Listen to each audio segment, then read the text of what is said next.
Holy shit, we finished That Time I Got Reincarnated as a Slime! It's time to eat some slime! We talked about the first half of this show on Finish or Fail for 2018, since we watched it for that year. I'm planning to do a written video on it, but it probably won't be very long, so I figured we'd give our more, general thoughts. Yeah, after the first season is finished. It's not a complete story. No. Season 2 confirmed. I think it's going to be 2-core again. I'm gonna be down to watch it. Yeah. Especially because the second half of the season is pretty much all build up and no payoff. So I will be looking forward to anything happening that justifies the investment of having watched the second half. How'd you feel about the second half of Slime? It wasn't as strong as the first half. Definitely ran into the problem of just having too large of a cast at some point in the city. A lot of characters just like kind of fucked off.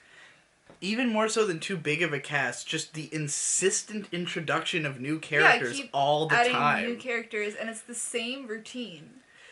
This show has a formula, and it's basically introduce a new character who's in conflict with Slime or his compatriots.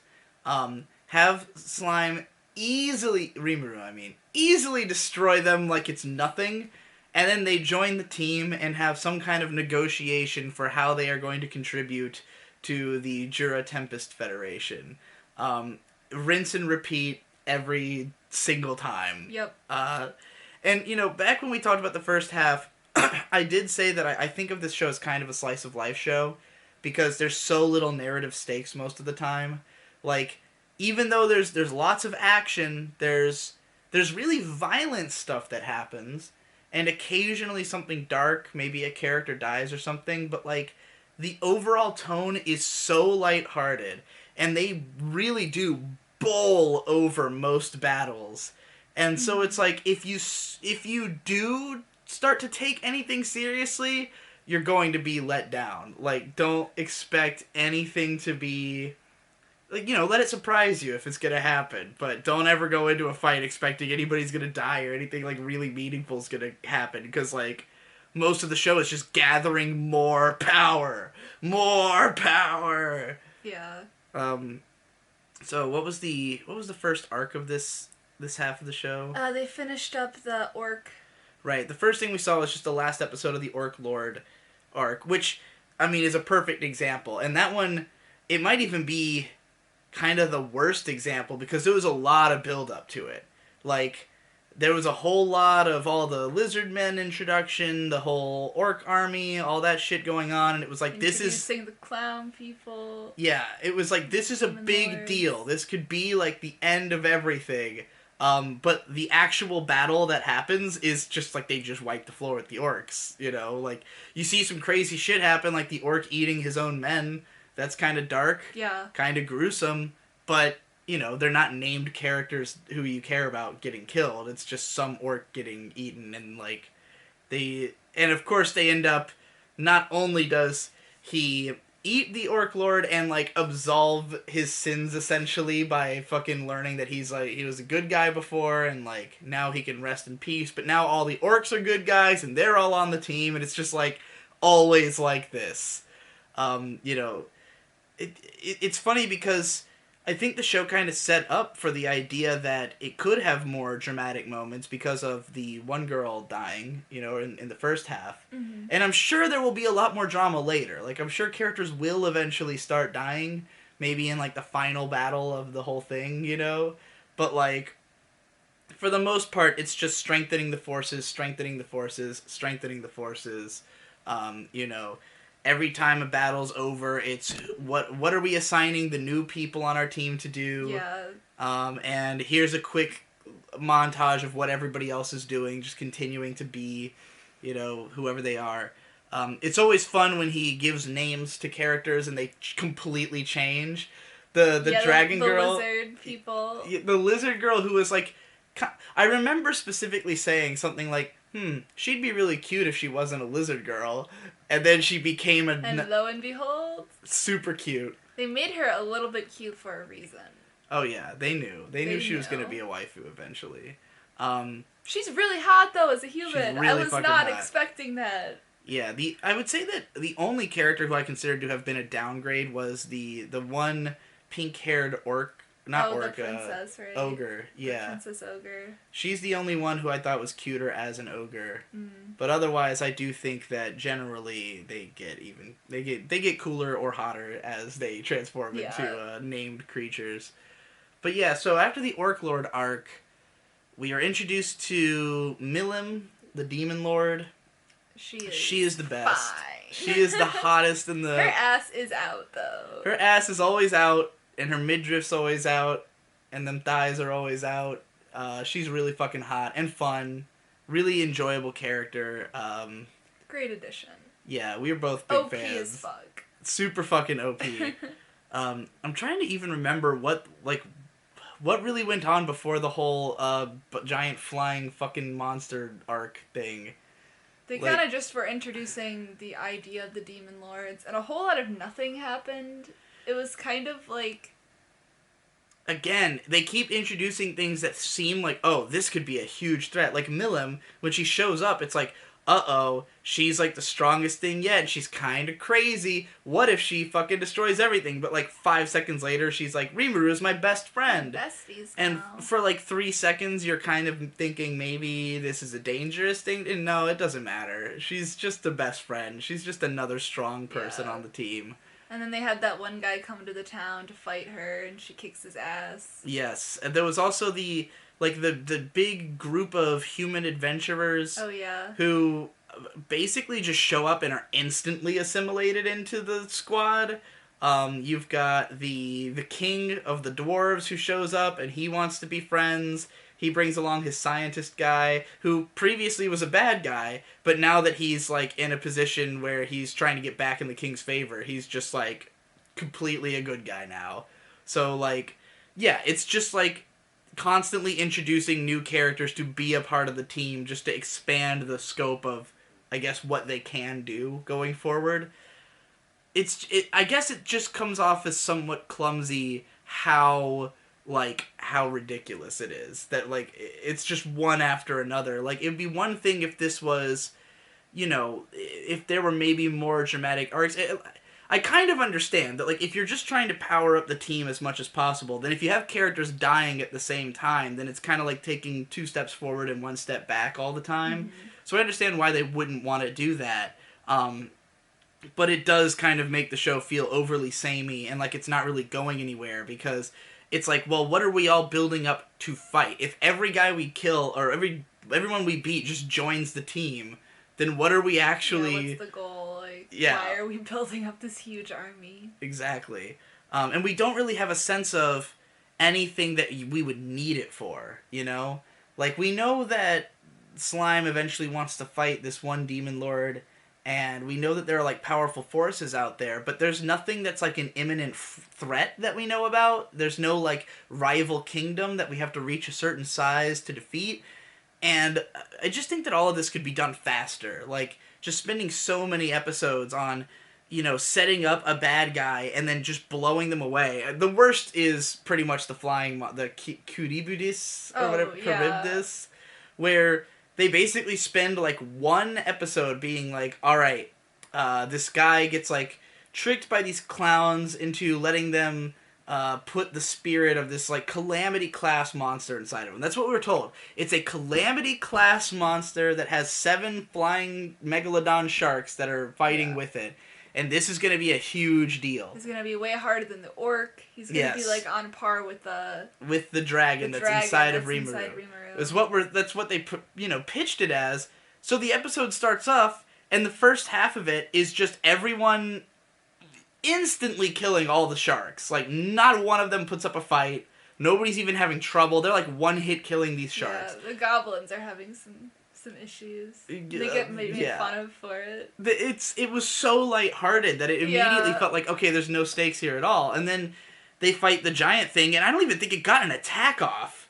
Like, aside from shooting its scales, I guess, like Sin from Final Fantasy X, like, they basically just destroy it. Yeah. Not even a contest. And then, you know, the guy is...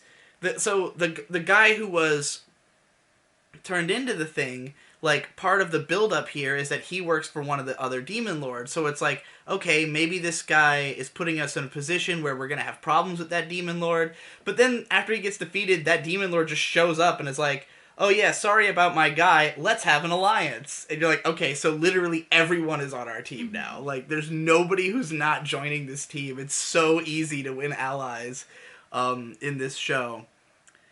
But, you know, it's still kind of fun. Yeah. The action's good. The show looks really good. The characters are all likable. So it's like, it's not as though I don't get excited to see them added to the team. It's just that we're not going anywhere. Like, it's just adding new fun characters over and over again. But then we had the last arc, which was... The kids. Save the orphans. I don't think it was handled well. It was definitely the worst arc. It was like, of the show. We're just gonna abandon all of the loose threads we have going on with the village. Right. Take a break from this epic empire that has been built. Take a break from all the characters who are fun. Yes, who we know, and who have had some kind of story leading, like, build up to them. Like we've literally gone through arc after arc after arc of just building and building and building this nation, and then Rimuru is just kind of like, well, nation's going pretty good. I'm gonna go fuck off because I had a dream that reminded me that the girl's soul inside of me was taking care of these children. I'm gonna go make sure they're okay. And then it's just basically a 4-episode arc of him just very easily resolving the problem once again. And, like, again, it's build up towards something. The spirits inside of them. And... Yeah. Which seems misguided, since that was exactly what was the problem with the other girl. I think that's what the next season is gonna probably have to address. But it was just, it was so weird, because it was like...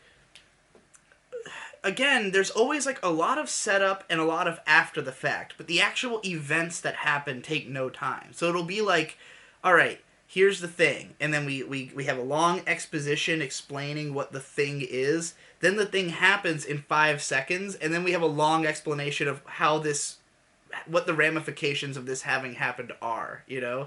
So, like... We have all this explanation of these kids have, they're like imperfect summons, basically. They're going to die in 5 years if they don't have their, like, magic shit, like, put under control or whatever, right? So then we have a whole half an episode of Rimuru, like, testing them, like, seeing how strong their magic is, how close they are to death. And he's like, alright, I've got a pretty good sense of these kids now. So then... he rescues... Some random dragon appears and he kills it, and through this he manages to find out about where he can go to this, like, spirit cave and potentially summon a bunch of spirits to put into these kids. So they go to the spirit cave, the person, this little fairy who's a demon lord. Also a demon lord. Yeah. Everybody's a goddamn demon lord. Yeah. This little fairy demon lord is there, and, like, there's, like, this whole part, this is just a miniature example of exactly what we're talking about. They show up, and there's, like, this big golem, and she's like, you're gonna have to fight this golem if you want to talk to me. And then they're, like, all this build-up of, like, ooh, this golem's really strong, it's made out of magisteel, and it's got a magic core, oh, it's a real strong golem, and then he just, like, defeats it. Yeah, easily destroys it, and now the Demon Lord's on his team, you know? And then they summon spirits into the kids. Kids are gonna live. Happy ending. Everything's resolved. To watch each kid get their spirit. Yes. And it's like, not all of the kids are good. No. Like, the ones that are good are just cute. The 2 little girls are fucking adorable. The one kid who looks like he's the protagonist of a shonen anime, like, it's really funny how they make it so clear which ones are important, you know? That, like, 2 of them seem completely unimportant and, like, they will never matter at all. It's like, why'd you even make 5 of them? Just make 3 and make them all matter. Why did you throw in 2 that we don't care about at all?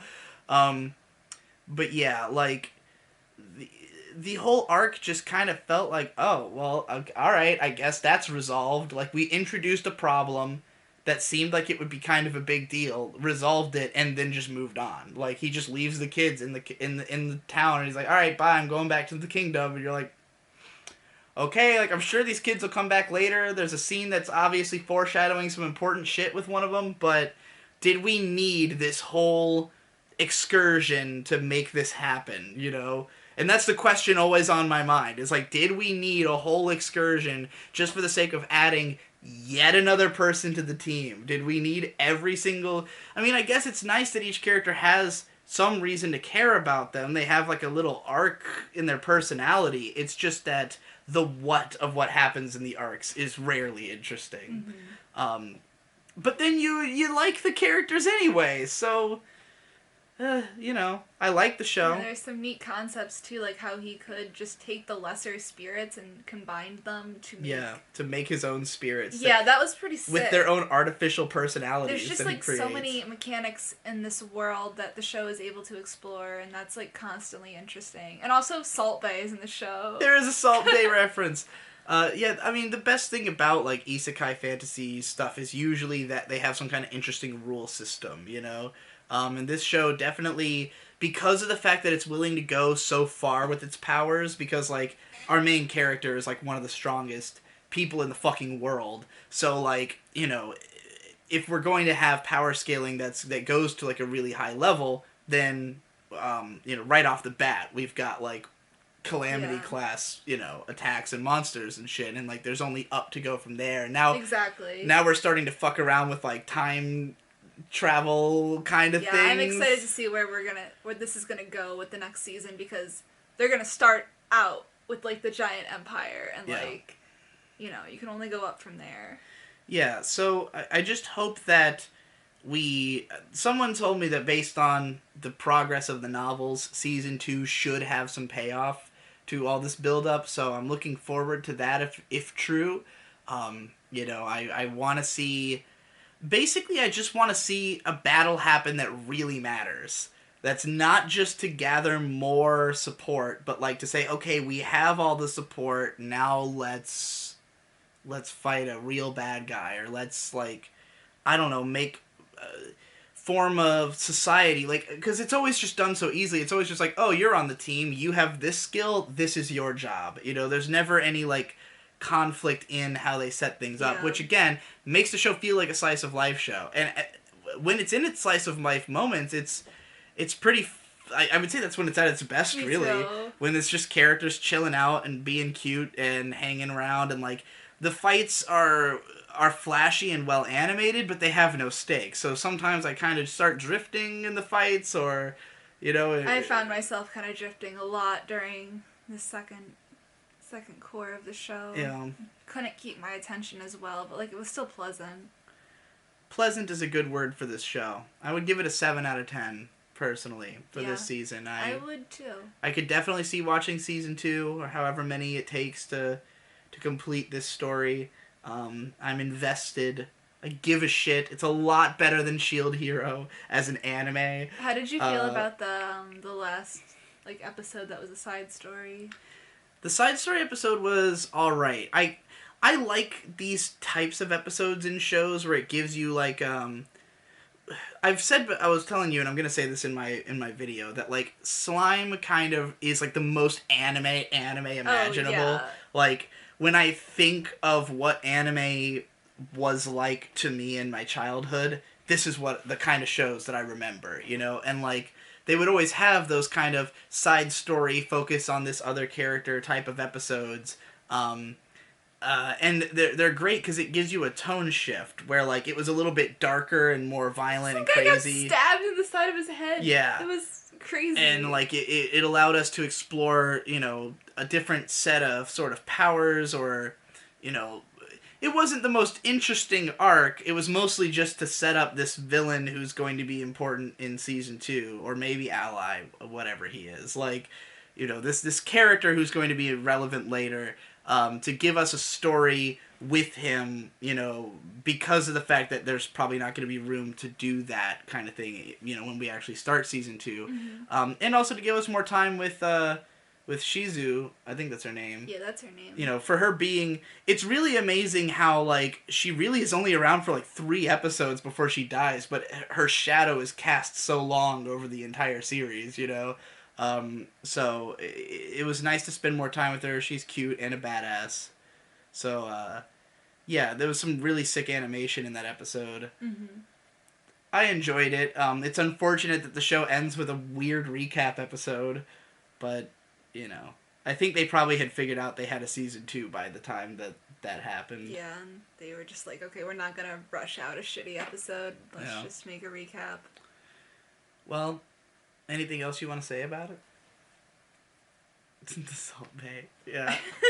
That was awkward. I also appreciate all the like Gen X anime and manga Yeah. references that are always in there. Like It's great. a 5-star stories reference I didn't expect to see coming, but all right, well, see you in the scripted video whenever I get around to it. Hey.